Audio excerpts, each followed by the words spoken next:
Hello, friends, and thank you for joining me for another short talk. Friends, the question I get asked the most when the topic of encouraging people to consider Judaism comes up is, what if the person you just encouraged to convert does so and then later on drops everything and returns to his or her old life? How do you feel about bringing another bad Jew into the world with all the ill effects that this brings to the Jewish community? Now, the main reason I chose to talk about this is because this is the exact discussion I recently had with a Chabad rabbi. And being Chabad, I don't have to tell you how they feel about converts and conversions. And friends, so you know, nowhere in Mishnaic Talmudic literature does this concern arise of what if they turn back. And I'll explain why. And the discussion I had was regarding people who already wanted to convert. Not even those you may have encouraged, because the Chabad approach is to ultimately discourage conversion all around the world. And one of the main reasons for doing this is the risk of possibly making an insincere convert. Friends, the Talmud lays down how we should deal when someone wants to convert. Now, apart from other particulars that appears in Masechet Yevamot, we all know the story of the convert that comes to Hillel for conversion. And we also know that in every instance, Hillel converts him miyad, immediately, and then teaches him, no matter of the convert's intentions. Now, this lays down a precedent for converts and conversions that permeate the actual halakha regarding accepting converts. The problem is that rabbis today care more about what other rabbis have to say than what the actual halakha has to say. If they even know the halachot regarding conversions at all. Actually, most don't. And something that the Chabad rabbi actually admitted to me when confronted with these sources on how to deal with converts, quoting him, "I don't care about what the halakha says, I care what the Rabbanut thinks." The Rabbanut that deals with conversions in the state of Israel. And this is typically the approach of almost all rabbis in Chutz La'aretz. Because of the Rabbanut, or the existence of the Rabbanut, they've gotten permission not to think and remain with this position because they ultimately want to be part of an elite club where people venerate you at the expense of halakha being trampled.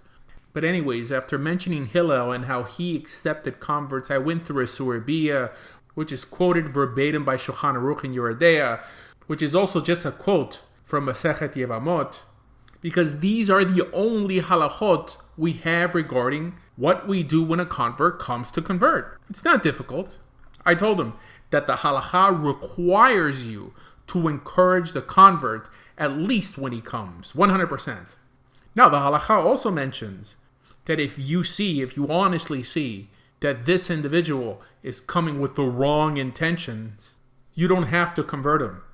But then it states if you do, it's still a conversion. To the point that the halakha explicitly commands us to tell the convert that only Israel has a share in the next world to encourage him on, even though there are clearly other opinions that teach that possibly righteous Gentiles might also have a share. After mentioning all this, I asked, why does he then break the halakha by encouraging potential converts to become noahides instead of continuing on the path? A path that the rabbis even consider the good path, because this is what is literally stated in the halakha. It says that from the outset we encourage him on with soft and appealing words, lest he turn from the good path, i.e. wanting to convert, back to the bad path, remaining a Gentile. This is literally how it appears in Mishneh Torah.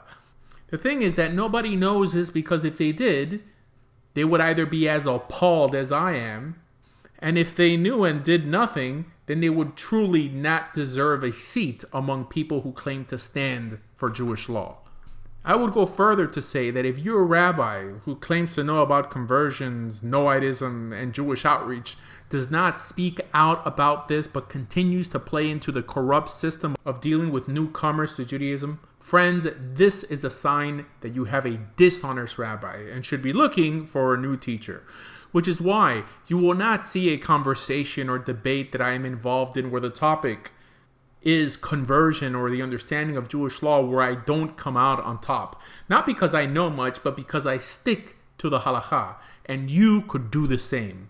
Actually, it's time for a religious revolution in the Torah world. Something the Rambam tried to do in his time. And that's to get rid of the role of rabbi.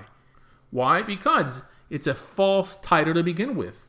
And any honest rabbi would tell you if he weren't so hungry for praise. Now, I also have the same certifications. They also have modern day smicha. But I won't lie to you and tell you that this is actual smicha going back to Moshe Rabbeinu, what the Talmud calls smicha.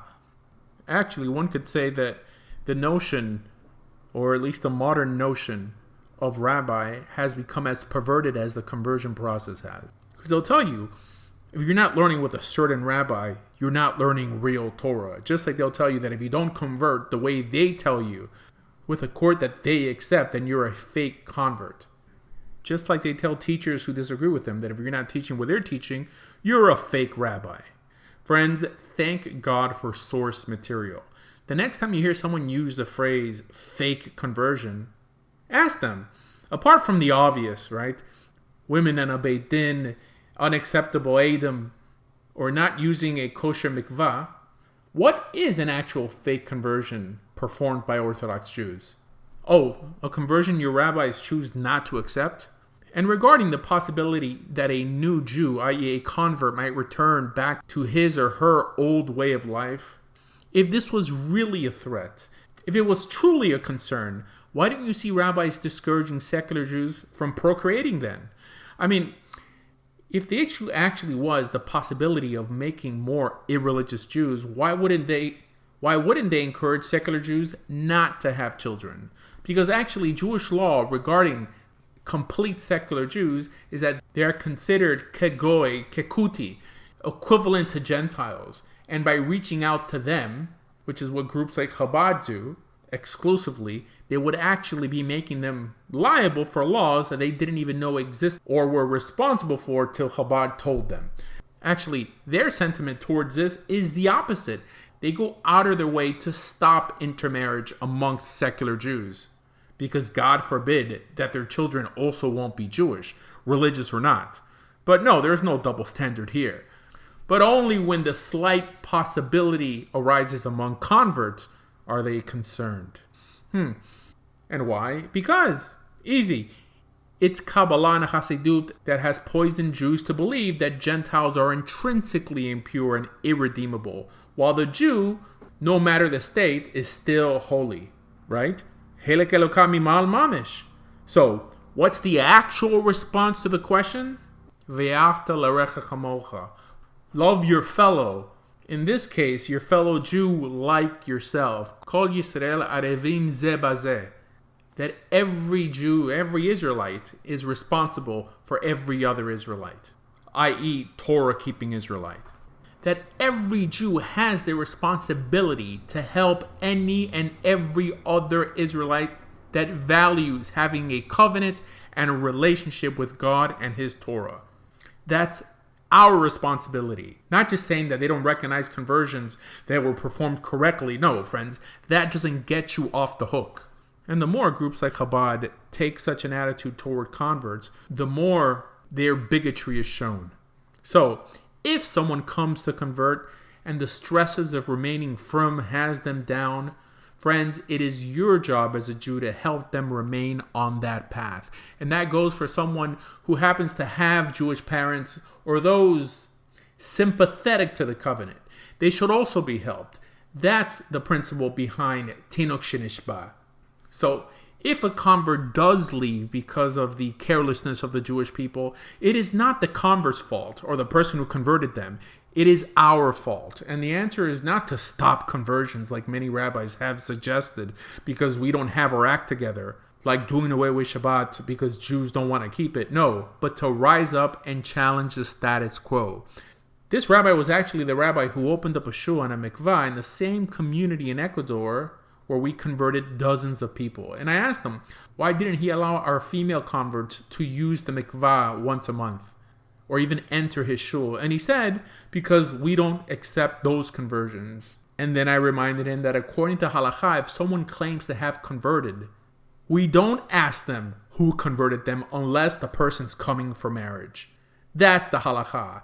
And by making it hard for these people, he is actually pushing Jews to sin. And then he responded with the famous, I don't care what the halakha says. Yes, he said it, believe it or not. So, what's the point of the story? Friends, it is our job to help people get on the right path, no matter what may happen in the future. Friends, being Jewish in itself, converting to Judaism, really ultimately means nothing. What does mean something is what you do after you convert. Because how can it mean something if you can be born halachically Jewish? Yes, the title means nothing. So encouraging or helping someone convert has always been the first step in that person's journey, not embracing some set of 7 laws like many have suggested. Friends, for more information about everything Jewish, please visit TorahJudaism.com. Thank you.